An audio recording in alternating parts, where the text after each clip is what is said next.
Imaginen esto, despertar una mañana, ir a revisar la cuenta del banco para, no sé, los gastos del día y encontrarla completamente congelada, sin ningún aviso, sin una explicación clara. Bueno, esto no es una hipótesis. Es la historia real de doña Elena Rodríguez, una maestra pensionada de 62 años, aquí en Bogotá. Y su caso revela una verdad bastante incómoda sobre nuestra relación con el Estado. Totalmente. El documento que vamos a analizar hoy se titula El embargo del predial fantasma. Es en esencia un caso de estudio que detalla cómo un error administrativo, que podría parecer menor, se convierte en una batalla legal por derechos que son fundamentales. Y la misión de este análisis es doble, diría yo. Por un lado, desentrañar las fallas de un sistema burocrático que, pues, a menudo parece ciego. Y por otro, entender el poder que tiene la ciudadanía para defenderse. Y creo que ese segundo punto es crucial, ¿no? El poder de la ciudadanía. Porque es muy fácil sentirse indefenso ante un gigante sin rostro como puede ser la administración pública. Esta historia es, en el fondo, un manual de cómo no ser una víctima. Vamos a explorar qué pasó, por qué ocurrió y sobre todo qué lecciones nos deja. Bueno, empecemos por el principio. Situémonos en la vida de doña Elena. Ella vive en el conjunto Villa del Prado 2, en Modelia, Bogotá. Una vida tranquila, muy rutinaria. Su apartamento, pequeño de 48 metros cuadrados, lleno de plantas, fotos. Un martes cualquiera, 6:20 de la mañana, mientras se preparaba su café, le sonó el celular. Y no era una llamada cualquiera, era del banco. Y la noticia, pues, fue un baldado de agua fría. Señora Elena, le informamos que su cuenta está embargada por orden de la Secretaría de Hacienda de Bogotá. El shock fue total. O sea, imagínate, porque doña Elena es el prototipo de la contribuyente cumplida, de esas personas que pagan el predial en febrero religiosamente para aprovechar el descuento. Es la ironía máxima, ¿no? La persona que se esfuerza por hacer todo bien es la que termina castigada. Exacto. Ahí se produce la primera gran desconexión. La percepción que ella tiene de su cumplimiento y la realidad que le impone el sistema. En el banco le dan un papel, un documento frío que dice: proceso de cobro coactivo por el predial de los años 2021, 2022 y 2023. La supuesta deuda, sumando intereses y sanciones, era de 5,5 millones de pesos. ¡Qué locura! Una locura. Y la consecuencia inmediata: un embargo vigente sobre todas sus cuentas. No podía tocar ni un solo peso de su pensión. Con esa noticia tan devastadora, pues, hace lo que cualquiera haría. Va directo a la fuente, se va a un supercade a buscar respuestas. Y ahí, una funcionaria le dice la frase que, según el documento que tenemos, es casi un mantra en esas oficinas. Aquí aparece que la notificación fue enviada, pero usted no la recogió. Y esa frase es el centro de todo el caso. Analicemos un poco esa supuesta notificación exitosa, porque es un castillo de naipes. Fíjate que al revisar el expediente, que es lo que hizo después con ayuda, las anomalías saltan a la vista. Primero, y esto es clave, la notificación la enviaron a una dirección antigua, un lugar donde doña Elena no vivía desde hacía 14 años. Espera, 14 años. Eso ya no es un descuido. Es casi arqueología de datos. Totalmente. ¿Qué obligación tiene una entidad como la Secretaría de Hacienda de mantener actualizada su propia información? Porque parece que el peso siempre recae en la gente. Es una pregunta excelente y va al corazón del problema. La ley y la jurisprudencia han sido muy claras. La carga de la prueba, o sea, la responsabilidad de demostrar que la notificación fue efectiva, recae en la entidad. El Estado debe demostrar que hizo todo lo posible para contactar al ciudadano. Y enviar una carta a una dirección de hace 14 años, pues no califica. Además, el correo electrónico que tenían era uno que ella ya no usaba. Y lo más importante, no había ninguna prueba de entrega. Ni una firma, ni un mensaje de texto. Nada. O sea que legalmente la notificación nunca existió. Exacto. Pero aquí viene el detalle que ya lo vuelve casi absurdo. El documento señala que apenas un año antes, cuando doña Elena tramitó un paz y salvo, la misma Secretaría de Hacienda le pidió y registró su dirección actualizada para ese otro trámite. No puede ser.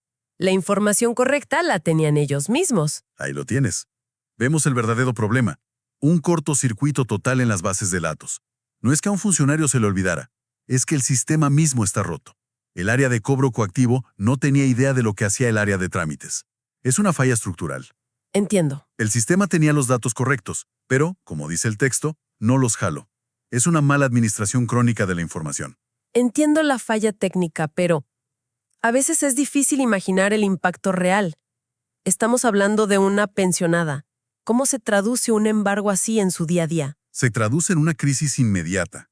De su pensión, que es su único ingreso, 1.300.000 pesos, el embargo solo le dejó disponibles 180.000 pesos para todo el mes. 180,000 pesos. Con eso tenía que cubrir mercado, sus medicinas para la hipertensión, transporte, la administración del conjunto. El documento describe una escena muy fuerte. Dice que esa noche lloró sola en su cocina, angustiada, haciendo cuentas que no daban.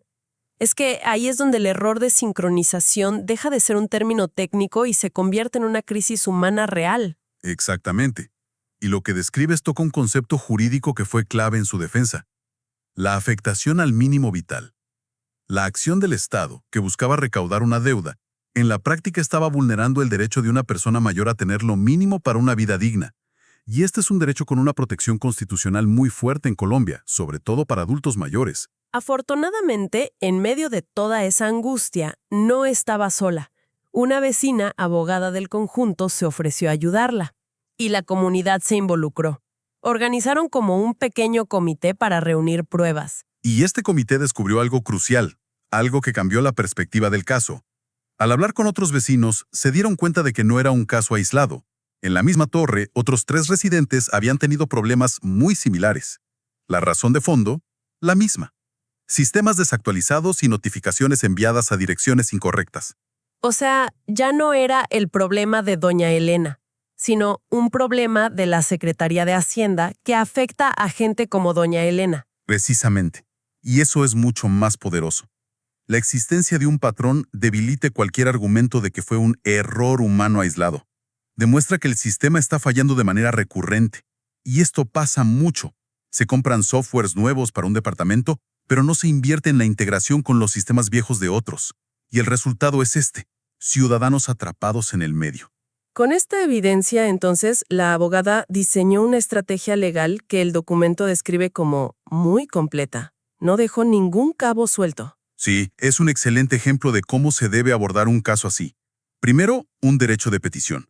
Un mecanismo sencillo pero muy efectivo para obligar a la entidad a admitir por escrito que no tenían prueba de la notificación. Es como ponerlos contra la pared con su propia falta de pruebas. Y luego, me imagino, fue directo a pedir que anularan todo el proceso. Correcto. Solicitó la nulidad de todo el cobro. El argumento es simple. Si la notificación, que es lo que inicia todo, es inválida, pues todo lo que se construyó encima, intereses, sanciones, el embargo, se derrumba. Pero no se quedó ahí. También presentó una acción de tutela. O sea, varias acciones al mismo tiempo. ¿Eso es común o fue una decisión específica por la gravedad del caso? Muy buena pregunta. No siempre se hace, pero aquí fue una estrategia brillante. El derecho de petición y la nulidad son procesos administrativos. Pueden tomar tiempo. La acción de tutela, en cambio, es un mecanismo de emergencia.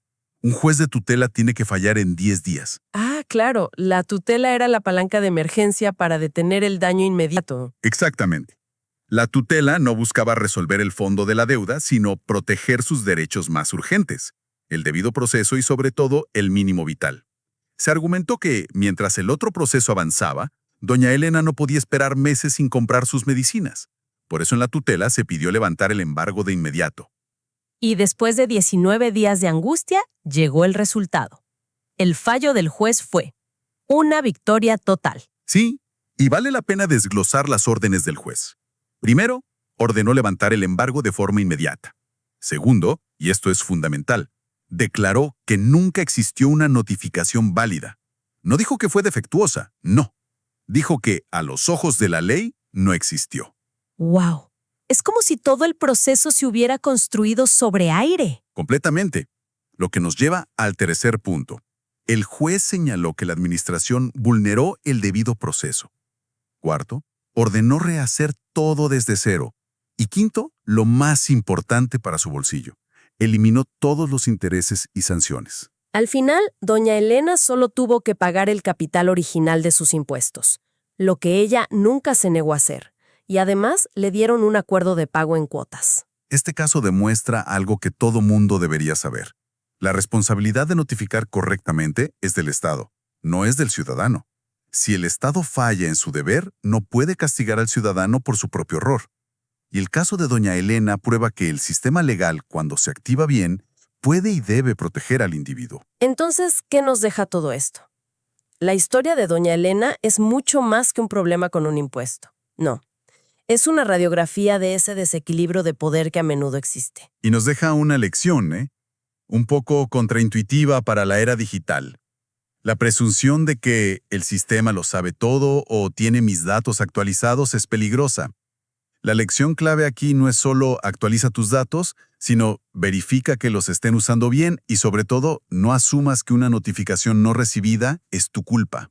Eso es un cambio de mentalidad muy importante. Pasar de la obediencia pasiva a una vigilancia activa. Exacto. Y esto plantea una pregunta más amplia. ¿Cuántas personas, sin el apoyo de una comunidad, sin una vecina dogada, simplemente se rinden? ¿Cuántos pagan sanciones injustas por miedo o por agotamiento? El sistema solo funciona para quienes saben cómo activarlo. Precisamente. Y eso nos deja con una última reflexión. Si un solo error de sincronización de datos, una falla técnica que parece menor, puede causar este nivel de daño en la vida de una persona, ¿estamos realmente preparados para delegar cada vez más decisiones que afectan nuestras vidas a sistemas automatizados que, como vimos hoy, pueden ser profundamente imperfectos y ciegos a la realidad humana?